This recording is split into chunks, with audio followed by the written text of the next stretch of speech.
అంటే చంద్రబాబు కాగ్ నివేదికకు సంబంధించి ఆయన ఇచ్చినటువంటి వివరణను మనం చూసాం. దానికి వైసీపీ ఆబ్వియస్లీ ప్రతిపక్షంలో ఉన్నటువంటి పార్టీ స్పందించేటటువంటి తీరులో అంబటి స్పందించారు. ఇక ఈ రోజు నుంచి ఆ పార్టీ నుంచి నేతల స్పందన కూడా మనం చూసే అవకాశం కనపడుతుంది. రైట్, ఇది టీడీపీకి రాజకీయంగా కావచ్చు, ప్రభుత్వ పరంగా కావచ్చు, ప్రజల్లోకి ఏ విధంగా వెళ్తుంది ఈ మెసేజ్ అనేది కూడా మనం చూడాలి. దీనికి సంబంధించి అప్డేట్స్ అండ్ అనాలిసిస్ అందించడానికి మా AP input editor Chandrashekhar join అవుతున్నారు. చంద్రశేఖర్, చంద్రబాబు ప్రెస్ మీట్ చూసాం, మనం ఆయన వివరణ చూసాం.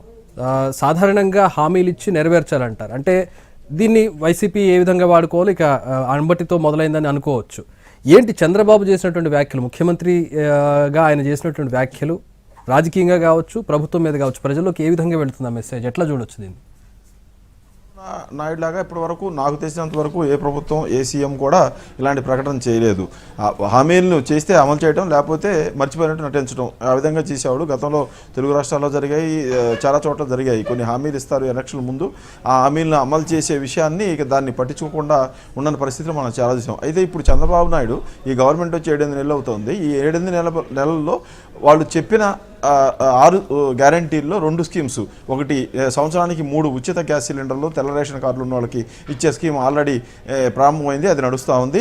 అలాగే పింఛన్లు 3,000 రూపాయల పింఛన్లు, వృద్ధాప్య పింఛన్లు, ఇలాంటి పింఛన్లన్నీ కూడా దాదాపు 64 లక్షల మందికి ఇచ్చే పింఛన్లను 4,000కి చేస్తూ ఉన్నారు. నెలకు 3,000 రూపాయలు జగన్ గవర్నమెంట్లో వచ్చాయి, వాటిని 4,000 పెంచుతామని చెప్పారు. అది కూడా ఎప్పటి నుంచి? ఏప్రిల్, మే, జూన్లో ఎలక్షన్ ఫలితాలు వస్తే, ఎన్నికల ఫలితాలు వస్తే, జూన్లో కొత్త గవర్నమెంట్ అధికారంలోకి వస్తే ఎలక్షన్కి ముందు 3 నెలల నుంచి కూడా పెంచి ఆ బకాయిలు, అంటే ఏప్రిల్లో 3,000 తీసుకున్న వాళ్ళకి అదనంగా ఇంకొక 1,000, మేలో 3,000 తీసుకున్న వాళ్ళకి అదనంగా ఇంకొక 1,000, అలా మొత్తం 3,000 రూపాయలు కూడా కలిపి ఇచ్చారు. బాగా ఆ విషయంలో చంద్రబాబు నాయుడు క్రెడిట్ కొట్టేశారు. ఆ తర్వాత ఈ మధ్యనే ఉచిత గ్యాస్ సిలిండర్ల పథకం కూడా అమలైంది. అది గ్యాస్ సిలిండర్ అందరూ కూడా దాదాపు 70-80 లక్షల మంది గ్యాస్ సిలిండర్లను ఉచితంగా తీసుకుంటున్నారు, బుక్ చేసుకుంటా ఉన్నారు. ఈ 6 గ్యారంటీల్లో ఈ 2 మాత్రమే ఇప్పటివరకు అమలయ్యాయి.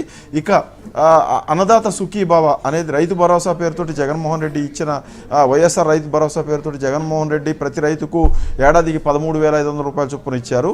దాన్ని మేము కూటమి అధికారంలోకి వస్తే 20,000 రూపాయలు చేస్తాము అని చంద్రబాబు నాయుడు హామీ ఇచ్చారు. ఆ కూటమి దాన్ని ప్రచారం చేసుకుంది. దాంతోపాటు అమ్మఒడి పేరుతోటి జగన్మోహన్ రెడ్డి ప్రతి ఒక్క కుటుంబానికి ఒక విద్యార్థికి, 1 నుంచి ఇంటర్మీడియట్ వరకు చదువుకునే విద్యార్థికి ప్రతి ఏటా 13,000 రూపాయలను తల్లుల ఖాతాలో వేసే ఒక కార్యక్రమాన్ని ప్రారంభించారు. మొదట 15,000 అన్నారు, ఆ తర్వాత 2,000 రూపాయలను స్కూల్ మేనేజ్మెంట్ కోసం తీసుకున్నారు. స్కూల్లో ఉన్న పారిశుద్ధ్య కార్యక్రమాలు, మిగతా కార్యక్రమాలు చేయడానికి. అంటే ప్రతి తల్లి ఖాతాలో అమ్మఒడి పేరుతోటి 13,000 రూపాయలను జగన్మోహన్ రెడ్డి డిపాజిట్ చేసేవాడు. దాన్ని 15,000 రూపాయలు వేస్తాము, దానికి తల్లికి వందనం అనే పేరు పెట్టారు చంద్రబాబు నాయుడు. ఈ స్కీమ్స్ అమలు కావాల్సి ఉంది. వీటితో పాటు మిగతా స్కీమ్స్ కూడా ఇంకా ఉన్నాయి, సూపర్ 6లో అమలు కావాల్సినవి. ఈ అమలు కావాల్సిన ఈ పథకాలకు సంబంధించి ఈరోజు చంద్రబాబు నాయుడు కీలక ప్రకటన చేశారు.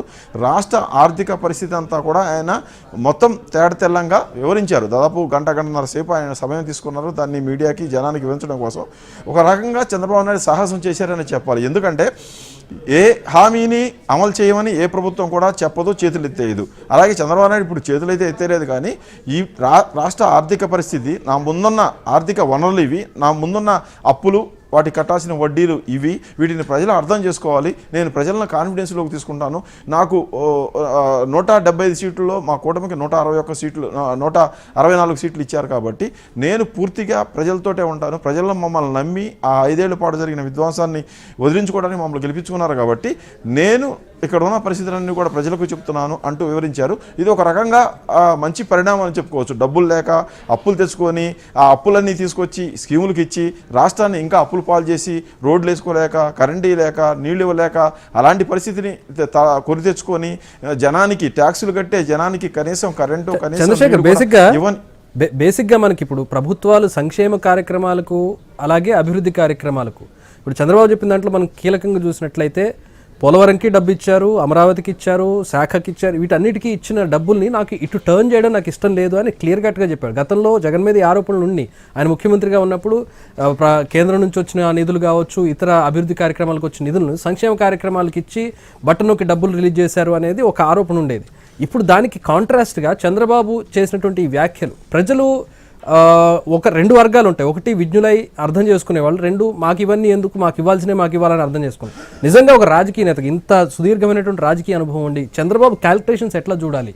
ప్రజల్లోకి ఈ రకమైనటువంటి ఒక స్టేట్మెంట్ ఇచ్చినప్పుడు అది ఏ రకంగా టర్న్ అయ్యే అవకాశం ఉంటుందనేది ఎలా ఎక్స్పెక్ట్ చేస్తారు? ఎలక్షన్ జరిగి 7 నెలలు అవుతున్నాయి కాబట్టి పెద్దగా మునిగిపోయింది ఏం లేదు. జనాన్ని ఒప్పించేవాడే నాయకుడు. జనాన్ని ఒప్పించకుండా జనం వెంటపోతే అది నాయకత్వం అనుకోదు, నాయకత్వ లక్షణాలకు. చంద్రబాబు నాయుడుకు సుదీర్ఘ అనుభవం ఉంది, 40 ఏళ్ళు ఆయన రాజకీయాల్లో ఉన్నారు, ఇప్పుడు 4వ సారి సీఎం అయ్యారు. అలాంటి ఆయన ఒక ప్రయోగం చేశాడు.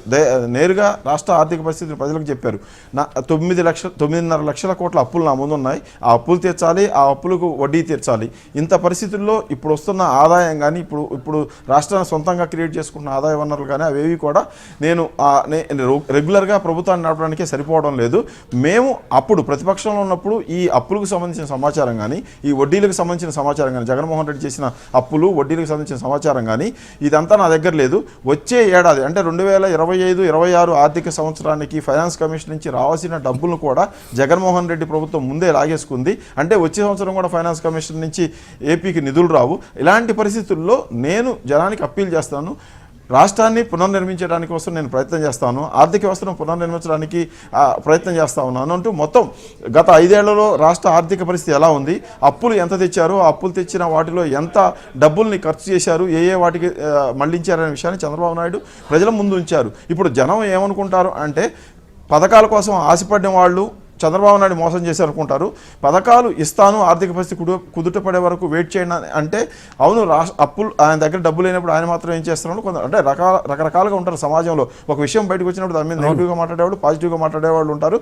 ప్రతిపక్షంగా వైసీపీ అయితే అప్పుడే మొదలుపెట్టింది, మేము ముందే చెప్పాము, ఆయన చెప్తున్న హామీలు ఏవి కూడా నెరవేర్చడానికి అవకాశమే లేదని జగన్మోహన్ రెడ్డి అయితే 4 నెలల క్రితమే చెప్పారు. చంద్రబాబు నాయుడు ఈ 6 గ్యారంటీలు అమలు చేయాలంటే 1,21,000 కోట్ల రూపాయలకు పైగా కావాలి. ఆ 1,21,000 కోట్ల రూపాయలు సమకూర్చుకోవడానికి అసలు ఎట్టి పరిస్థితుల్లో కూడా అవకాశమే లేదు, అక్కడే ఆయన ఫెయిల్ అవుతారంటూ ఆయన చెప్పుకున్నాడు. అది ప్రతిపక్షంగా వాళ్ళ వాయిస్. చంద్రబాబు నాయుడు ఏం చెప్తున్నారంటే, నేను ఈ పథకాలను అమలు చేయకుండా ఉండను అని చెప్తూ కొంత టైం ఇవ్వండి, తల్లికి వందనం అమలు చేస్తాను ఆర్థిక పరిస్థితి కుదురుపడ్డాక, అలాగే అన్నదాత సుఖీభావ అమలు చేస్తాను ఆర్థిక పరిస్థితి కుడిపడ్డాక, నా ఆర్థిక పరిస్థితులన్నీ కూడా తేరుకున్నాక అని చెప్తా ఉన్నారు. ఇది ఒక రకంగా ఒక కొత్త ప్రయోగం అని చెప్పుకోవాలి. చంద్రబాబు నాయుడు గవర్నమెంట్ మీద జనం విశ్వాసం ఉంచారు. అంటే ఒకటి ట్రాన్స్పరెన్సీ అనేది ఎప్పుడు ప్రజలు అభిలషిస్తారు. కానీ ఇప్పుడు చంద్రబాబుకి ఉన్న ఇంకా ఏడాది గడవలేదు, ఇంకో 4 ఏళ్ళ టైం ఉంది కాబట్టి దాన్ని ఒక కుషన్గా తీసుకుంటున్నారు అనుకోవచ్చా? నేను చేసేటటువంటి మంచి కార్యక్రమాలు ఎదురు అభివృద్ధి కావచ్చు, అమరావతి కావచ్చు, పోలవరం కావచ్చు, ఇవన్నీ ఈ లోపు ఎంతో కొంత ఒక స్థాయికి తీసుకుని వస్తే ప్రజలు దాన్ని అర్థం చేసుకుని నెక్స్ట్ మనకి పాజిటివ్ రెస్పాన్స్ ఇస్తారనే ఒక అనాలిసిస్ అనుకోవచ్చా ఆయన్ని? ఖచ్చితంగా ఇప్పుడు రేపు నుంచి కూటమిలో ఉన్న ఎమ్మెల్యేలు కానీ మంత్రులు కానీ అందరూ కూడా దీని మీదనే జనంలోకి వెళ్ళి చెప్పాలి, ఒప్పించాలి, మెప్పించాలి. చంద్రబాబు నాయుడు చెప్పింది కరెక్ట్ అని చెప్పగలిగితే వాళ్ళకి పాజిటివ్ వస్తుంది. లేదు చంద్రబాబు నాయుడు మోసం చేశాడు, అప్పుడేమో అన్ని ఇస్తా అన్నాడు, ఇప్పుడేమో ఇవ్వలేని అన్నాడు అంటే నష్టం జరిగింది. కాకపోతే ఈ నష్టం లాభం అనేది తేల్చడానికి 2029 ఎలక్షన్ వరకు ఆగాసి ఉంటుంది. కాబట్టి ఈ 4 ఏళ్ల పాటు ఈ స్కీములకు సంబంధించిన ఇవేమీ అమలు కాకుండా పోవని చంద్రబాబు నాయుడు చెప్పట్లేదు, అమలు చేయని చెప్పట్లేదు. కొంత టైం కావాలంటున్నారు. అంటే ఇప్పటికిప్పుడు ఈ స్కీములు ఏవి కూడా అమల్లోకి రావనేది ఒక స్పష్టంగా అర్థమవుతోంది. ఆ విషయాన్ని జనానికి కన్వే చేయడానికి ఒక ప్రయత్నం చంద్రబాబు నాయుడు మొదలుపెట్టారు. ఇప్పటి వరకు కూడా ఏ ప్రభుత్వం కూడా ఇంతకుముందు మనం చెప్పుకున్నట్టుగా ఇలాంటి ప్రయత్నం ఏది చేయలేదు. చూస్తామని చెప్పి మొత్తం ఎత్తేసిన పరిస్థితి అనేది చూసాం. కానీ ఇప్పుడు చంద్రబాబు నాయుడు కొంత టైం కావాలని చెప్తున్నారు. కాబట్టి దానికి సంబంధించి కూడా ఆయన మొత్తం లెక్కలు కూడా చెప్పారు జనానికి అర్థం కావడానికి. మేము ఇప్పటి వరకు పాత ప్రభుత్వం చేసిన 22,000 కోట్ల రూపాయల అప్పులు తీర్చాము, పాత ప్రభుత్వం వదిలేసిన రోడ్ల కోసం వేలాది రూపాయలు తీసుకొచ్చి ఖర్చు పెడతా ఉన్నాము. వాళ్ళు తెచ్చిన అప్పులకి FRBM అంటే ఫిజికల్ రెస్పాన్సిబుల్ బడ్జెట్ మేనేజ్మెంట్ అనే దాంట్లో కూడా మేము ఎక్సెస్ పోయి తీసుకురావడానికి లేకుండా ఎన్ని రకాల అవకాశాలు ఉంటే అన్ని రకాల్లో జగన్మోహన్ రెడ్డి అప్పులు తెచ్చాడు. కాబట్టి ఇప్పుడు నేను అప్పులు తెచ్చుకునే మార్గం కూడా నాకు లేదు కదా, అప్పులు లేవు, ఆయన తెచ్చిన అప్పులకు నేను తీర్చాల్సిన బాధ్యత నా మీద ఉంది, దానికి వడ్డీకి కావాల్సిన బాధ్యత అది ఉంది. అలాగే ఇప్పటికిప్పుడు కావాల్సిన వాటిని పునర్నిర్మించుకోవడానికి కొంత ప్రయత్నం నేను చేయాలి. కాబట్టి ఆ ప్రయత్నం అంతా చేస్తున్నాను, దానికి సహకరించండి అని జనానికి విజ్ఞప్తి చేశారు. జనం తనతో ఉంటారు అనే విశ్వాసాన్ని కూడా జగన్మోహన్ రెడ్డి ఒక అభిప్రాయం అభిప్రాయాన్ని వ్యక్తం చేశారు. అయితే ఈ 7-8 నెలల్లో జనం నుంచి అలాంటి డిమాండ్లు వచ్చాయా? ఇప్పుడు ఎలక్షన్ ముందు ఈ నినాదం తీసుకొని బాబు షూరిటీ భవిష్యత్ గ్యారంటీ అనే ఒక పుస్తకాన్ని వేసి దాంట్లో ఈ 6 గ్యారంటీలు పెట్టి ప్రతి ఇంటికి తెలుగుదేశం కార్యకర్తలు వెళ్ళి ప్రతి ఊర్లో చెప్పారు, చంద్రబాబు నాయుడు అధికారంలోకి వస్తే మీకు ఇప్పుడు 13,000 రూపాయలు వస్తున్న అమ్మఒడి కాస్త 15,000 రూపాయలు అవుతుంది, మీకు రైతు భరోసాకి వస్తున్న 15,000 రూపాయలు కాస్త 20,000 అవుతాయి, అన్నదాత సుఖీభావ పథకం అవుతుంది అది, అలాగే ప్రతి ఇంటికి 3 గ్యాస్ సిలిండర్లు వస్తాయి ప్రతి సంవత్సరానికి అని ఇలాంటివన్నీ చెప్పారు. మహిళలకైతే ఉచిత బస్సు కూడా వస్తుంది, మీరు ఎక్కడికైనా ఎక్కి ఏ బస్సులో అయినా వెళ్ళొచ్చు అని ప్రచారం చేశారు. అది బాగా జనం మీద ప్రభావం చూపింది అనుకోవచ్చు. ఎందుకంటే జగన్మోహన్ రెడ్డి 5 ఏళ్ల కాలంలో దాపు 2,70,000 కోట్ల రూపాయలను జనం అకౌంట్లోకి నేరుగా ట్రాన్స్ఫర్ చేశారు. జగన్ ధీమా అంతా కూడా మళ్ళీ గెలుస్తానడానికి అదే కారణం. జనానికి వేరే వాడెవరు లేకుండా బటన్ నొక్కితే వాళ్ళ ఖాతాలోకి వెళ్ళిపోయే డబ్బులు, మధ్యవర్తులు ఎవరు లేరు, కమిషన్లు లేవు, కమిషన్లు కొట్టేసేవాళ్ళు ఎవరు లేరు. కాబట్టి జనానికి నేను జనానికి ఇదే ఉంది కాబట్టి ఈ విధంగా నేను గెలుస్తానని అంచనా వేసుకున్నారు. అయితే చంద్రబాబు నాయుడు ఈ ప్లాన్ చేసిన ఈ బాబు షూరిటీ భవిష్యత్ గ్యారంటీ కానీ ఈ 6 గ్యారంటీలన్నీ కూడా ప్రతి ఇంటికి వెళ్ళాయి. తెలుగుదేశం కార్యకర్తలు, తెలుగుదేశం పార్టీ నాయకులు ఇప్పుడు గెలవకపోతే ఇంకా మనం ఎప్పుడు గెలవము, ఇప్పుడు కాకపోతే మరెప్పటికీ కాదు అనే ఒక గట్టి పట్టుదలతోటి, ఇంకొక రకంగా చెప్పాలంటే భయంతో ప్రతి ఇంటికి వెళ్ళి జనాన్ని ఒప్పించారు, చెప్పారు. మనం చూసాం వీడియో, ప్రతిసారి ఒక వీడియో వస్తుంటుంది. నిమ్మల రామానాయుడు ఆయన అక్కడ పాలకొల్లు ఎమ్మెల్యేగా ఉన్నప్పుడు ఆయన ప్రచారానికి వెళ్ళినప్పుడు ఒక ఇంటికి వెళ్ళి ఆ ఇంట్లో 5-6 ఆడపిల్లలు ఉంటే నీకు 15,000 నీకు 15,000 నీకు 15 ఇలా వస్తాయని చెప్పుకుంటూ పోయారు. అంటే ప్రతి ఇంటిని వాళ్ళు నమ్మించగలిగారు, ప్రతి వ్యక్తిని నమ్మించగలిగారు. ఆ విధంగా విజయం సాధించారు. ఆ విజయం సాధించడానికి దోహదపడిన ఈ 6 గ్యారంటీస్ని అమలు చేయడం కోసం చంద్రబాబు నాయుడు కొంత సమయం అడుగుతున్నారు. ఆ సమయం ఇచ్చే విషయంలో జనం అభిప్రాయం ఎలా ఉంటుందనే దాని గురించి కూడా ప్రభుత్వం ఇప్పటి నుంచే ఒక గంట అవుతుంది చంద్రబాబు నాయుడు ప్రెస్ మీట్ పెట్టి దీని మీద ఇంటెలిజెన్స్ వర్గాలు సమాచారం సేకరిస్తాయి. జనం ఏమనుకుంటున్నారో దాని గురించి సమాచారం సేకరిస్తాయి. జనంలో నెగిటివ్ ఉందా పాజిటివ్ ఉందా అని చూస్తారు. జనం అర్థం చేసుకున్నారంటే దాని కోట, దాని ట్యూన్ ఇంకొంచెం పెంచేసి రేపు పొద్దున మళ్ళీ పెద్ద నాయకులతో చెప్పిస్తారు. ఇదంతా కూడా జగన్మోహన్ రెడ్డి చేసిన అప్పుల వల్ల ఈ పరిస్థితి ఏర్పడింది. ఏ వర్కర్కి కూడా ఏ వర్గానికి కూడా అన్యాయం చేసే ఉద్దేశం మాకు లేదు. క్రమంగా వీటన్నిటి కూడా అమలు చేస్తామని చెప్పి ఒప్పించుకుంటూ చేస్తారు. లేదు జనంలో తిరుగుబాటు వస్తుందనుకుంటే ఆ తిరుగుబాటు ఎక్కువ కాకముందే తిరుగుబాటు వచ్చినా ఇప్పటికెప్పుడు కూటమి ప్రభుత్వానికి వచ్చిన నష్టమేం లేదు. కాబట్టి అప్పటి వరకు దీన్ని సెటరేట్ చేసుకోవడానికి చూస్తున్నారు. మొత్తానికి చంద్రబాబు నాయుడు చేసిన ప్రయత్నం అయితే ఒక మంచి ప్రయత్నంగానే మనం చెప్పుకోవాలి. చక్రి అఫ్కోర్స్ మంచి ప్రయత్నం. ట్రాన్స్పరెన్సీ అనేది ఎప్పుడు కూడా మంచిది. అది ఏ విధమైనటువంటి పరిస్థితి ఉన్నా ట్రాన్స్పరెన్సీ అనేది ఉంటే ప్రభుత్వానికి అది ప్రజలు ఎప్పుడు అప్రిషియేట్ చేస్తారు, విజ్ఞులైన ప్రజలు ఎప్పుడు కూడా. రైట్ చంద్రశేఖర్, ఇప్పుడు వైసీపీకి ఇది ఒక అంటే అంది వచ్చినటువంటి అవకాశం వైసీపీ వైపు నుంచి మనం చూసినట్లయితే ఒక ప్రతిపక్ష పార్టీగా ఎట్లా దీన్ని వైసీపీ ప్రజల్లోకి తీసుకెళ్లే అవకాశం కనపడుతోంది? వాళ్ళ 5 years టెన్యూర్ మొత్తం కూడా డబ్బు పంపిణీ చేయడము, సంక్షేమ పథకాలకు సంబంధించే మెయిన్గా వాళ్ళ మోటివ్ ఉండింది. అదే వాళ్ళ బలం అనుకున్నారు కూడా. ఇప్పుడు దానికి కాంట్రాస్ట్గా చంద్రబాబు ఇది నా పరిస్థితి, నేను ఇంకా ఇప్పుడే చేయలేను అని చెప్పి ఆయన చెప్పినటువంటి దీన్ని వైసీపీ ఏ విధంగా రాజకీయంగా లబ్ధి పొందే ప్రయత్నం చేస్తుంది దీని నుంచి? ఖచ్చితంగా వైసీపీ ఇప్పటికే కొన్ని ఆందోళన మొదలుపెట్టింది. మనం చూసాం రైతులకు గిట్టుబాటు ధర రావడం లేదని ఒక ఆందోళన చేశారు. వచ్చే నెల 3వ తేదీన 4వ తేదీన ఫీజు రియంబర్స్మెంట్ బకాయిలు రావడం లేదు ఒక ఆందోళన చేయబోతున్నారు. మధ్యలో ఇంకొక ఆందోళన కూడా చేశారు. అంటే వైసీపీ వదులుకుంటే దీంట్లో వాళ్ళ అమాయకత్వం అవుతుంది. వైసీపీ దేన్ని వదులుకోదు. వాళ్ళకి 40% ఓట్లు వచ్చాయి కాబట్టి వైసీపీ అంబటరాంబాబు ఇందాక స్టార్ట్ చేశారు. ఇప్పుడు మిగతా నాయకులందరూ కూడా బయటకు వస్తారు. రోజా లాంటి వాళ్ళందరూ కూడా రేపు వచ్చి ప్రెస్ మీట్లు పెడతారు. వాళ్ళకు కూడా ఒక వ్యూహం ఉంటుంది. దీన్ని సాధ్యమైనంత వరకు జనంలోకి తీసుకెళ్ళాలి. మేము చెప్పాము చంద్రబాబు నాయుడు చేయలేని అమలు చేయలేని హామీలన్నిటి కూడా ఇస్తున్నారని, అదే ఇప్పుడు జరుగుతోంది, వాటన్నిటికీ ఎగనామం పెట్టబోతున్నారని చెప్తారు. సహజంగా ప్రతిపక్షం లబ్ధి పొందాలని చూస్తుంది. అయితే ఈ లబ్ధి జరిగిందా లేదా అనేది ఎలక్షన్లోగా తెలియదు. ఎలక్షన్ జరగడానికి ఇంకా 4.5 ఏళ్ళు ఉంది షెడ్యూల్ ప్రకారం. అయితే అప్పటి వరకు ఏం జరుగుతుందో ఎలా జరుగుతుందో చంద్రబాబు జనం నమ్ముతారా, చంద్రబాబు నాయుడు మోసం చేశాడు ఏకైక ధైర్యం కూడా అదే అనుకోవచ్చు. చంద్రశేఖర్ ఉంటుంది. 4 ఏళ్ల సమయం ఉంది, మనం అభివృద్ధి చేయాలనే ఒక స్టాండ్ మీద ఉన్నాం. ప్రజలకి ఇది అర్థమవుతుంది. 4 ఏళ్లలో ఏమైనా నష్టం జరిగితే 4 ఏళ్లలో మనం పూడ్చుకోవచ్చు అనే ఒక ధైర్యంతో మేబీ ఒక ఏ ముఖ్యమంత్రి చేయనటువంటి ఏ పార్టీ నేత చేయనటువంటి ఒక సాహసం చేశారని చెప్పుకోవాలి.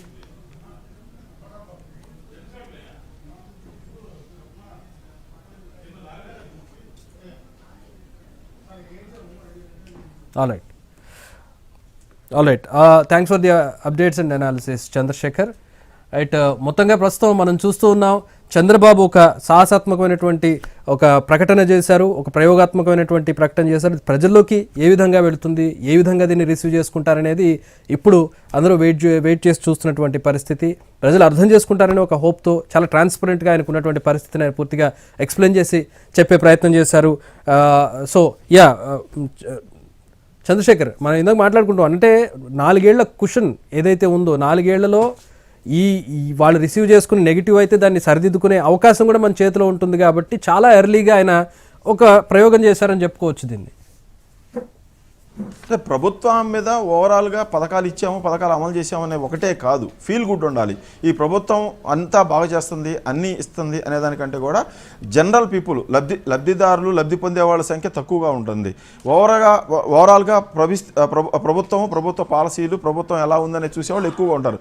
అది ఒక అభిప్రాయాన్ని బిల్డప్ చేస్తుంది గవర్నమెంట్ ఇది. మనం 2014 చూసాం, 64 సీట్లతో గెలిచిన కేసీఆర్ 2018 ఎలక్షన్కి వచ్చేటప్పటికి 86 సీట్ల వరకు వెళ్ళాడు, ఆయన 87 సీట్ల వరకు వెళ్ళాడు. అంటే ఓవరాల్ కేసీఆర్కి 64 సీట్లు ఇచ్చిన ఇదే జనము నెక్స్ట్ వచ్చేటప్పటికి మళ్ళీ 80-90 దాకా వెళ్ళారు. ఇదంతా చూస్తూ ఉంటే అంటే ఫీల్ గుడ్, ప్రభుత్వం మీద ఒక అభిప్రాయం, సానుకూల అభిప్రాయం, దృక్పథం ఏర్పడుతుంది. కొన్ని స్కీములు ఇస్తేనే కాదు, నీళ్ళు ఇవ్వగలుగుతున్నారు, కరెంట్ ఇవ్వగలుగుతున్నారు, ఓవరాల్గా రాష్ట్రానికి పరిశ్రమలు వస్తున్నాయి, మనం ఎక్కడికి వెళ్ళినా వెళ్ళడానికి మంచి రోడ్లు ఉన్నాయి, ఈ ప్రభుత్వం బాగుందిగానా అనే సస్టైనబిలిటీ ఒకటి గనక గవర్నమెంట్ మీద వచ్చినప్పుడు ఇలాంటివన్నీ కూడా చిన్నాంశాలుగా మారుతాయి. పథకాల గురించి ఆశపడో జనం ఓట్లేరు, అలాగే పథకాలు ఇవ్వకపోతే ఓడిస్తారని కూడా లేదు. ఇదే ఇలా అనుకుంటే కేసీఆర్ మొదట గెలిచినప్పుడు దళితుడికి సీఎం ఇస్తా అన్నాడు, ప్రతి దళితుడికి 3 ఎకరాల పొలం ఇస్తా అన్నాడు, ఇచ్చాడా? ఇవ్వలేదు. అలాగే ఆయన చెప్పిన చాలా హామీలన్నీ కూడా అమలు చేయలేదు. అయినా కూడా జనం కన్విన్స్ అయ్యారు. 4.5 ఏళ్ల కేసీఆర్ పాలన బాగుంది కాబట్టి ఆయన హామీలన్నీ అమలు చేసిన జగన్కి ఓట్లు పడలేదు మొన్న. అది అంటే ఓవరాల్ ఒక పీరియడ్ 9.5 ఏళ్ల పాటు కేసీఆర్కి అవకాశం ఇచ్చారు. ఆ 9 ఏళ్ళ కేసీఆర్ను చూసిన తర్వాత ఈ లాభం లేదు, ఈయన ఏమి చేయలేకపోతున్నాడు, ఈయన కీలకమైన విషయాలను వదిలేశాడు అనుకున్నప్పుడు జనం టర్న్ అయిపోయారు. అది కూడా భారీ మెజార్టీతో గవర్నమెంట్ ఏం కలగలేదు. మనం చూసాం జీహెచ్ఎంసీ వచ్చేటప్పటికి చుట్టుపక్కల ఎక్కడ కూడా కాంగ్రెస్ జాడా లేని పరిస్థితి కనపడింది. అంటే రకరకాల అభిప్రాయాలు జనాలు ఉంటారని అర్థమవుతుంది. అంటే మనం ఏంటంటే ఓవరాల్గా జగన్మోహన్ రెడ్డి 2,70,000 కోట్లు జనానికి నేరుగా ట్రాన్స్ఫర్ చేశాడు. ఇంకొక 2.5 లక్షల రూపాయల పథకాలు అంటే ఇళ్ల స్థలాలు లాంటివి గవర్నమెంట్ కొని జనానికి ఇచ్చినవి, అలాంటి స్కీములు ఇంకొక 2.5 లక్షలు, అంటే దాదాపు 5.5 లక్షల కోట్ల రూపాయల విలువైన పథకాలని జనానికి ఆయన ఇచ్చారు. జనానికి ఇచ్చినా కూడా ఆయనకి జనం 11 సీట్లే ఇచ్చారు. దీన్ని బట్టి మనకు ఏమర్థమవుతుంది అంటే ఓవరాల్గా ఆయన ప్రభుత్వ పాలన తీరు అనేది జనాన్ని మెప్పించలేకపోయింది అనేది ప్రధానంగా. అప్పుడున్న సమస్య రోడ్లు, ఏ ఊరికి వెళ్ళినా, ఏ ప్రాంతానికి వెళ్ళినా రోడ్డు సరిగ్గా లేదు అనే ఒక ఫీలింగ్ ఏర్పడింది. ఆయన ఎన్ని డబ్బులు ఎవరికి ఇచ్చుకున్నా ఆ రోడ్డు మీద వెళ్ళేవాడికి రోడ్డు సరిగ్గా లేకపోతే జగన్ తిడతాడు. అలాగే ఆ జగన్ ఇచ్చిన 3,000 రూపాయలు పింఛన్ తీసుకునేవాడు కూడా వెళ్ళి ఆ గతుకుల రోడ్లో ఆటోలోనో బస్సులో వెళ్ళేటప్పుడు గతుకుల్లో పడే ఇబ్బందులు చూసి 3,000 నాకు ఇస్తున్నాడు కాబట్టి సర్దుకునే పరిస్థితి ఉండదు. అలా ఓవరాల్గా ఒక ఫీల్ గుడ్ని గవర్నమెంట్ క్రియేట్ చేసుకోవాలి. ఇప్పుడు చంద్రబాబు నాయుడు ఈ స్కీములను ఇప్పుడు ఇవ్వలేదని చెప్పినప్పుడు ఇంకొక చేతితోటి తన గవర్నమెంట్కి వేరే రకంగా ఫీల్ గుడ్ తెచ్చుకోవాలి. పరిశ్రమలను ఏర్పాటు చేసుకోవటమో, లేకపోతే అమరావతిని నిర్మించుకోవటమో, లేకపోతే పోలవరాన్ని ముందుకు తీసుకుపోవటమో, ఏదో ఒకటి.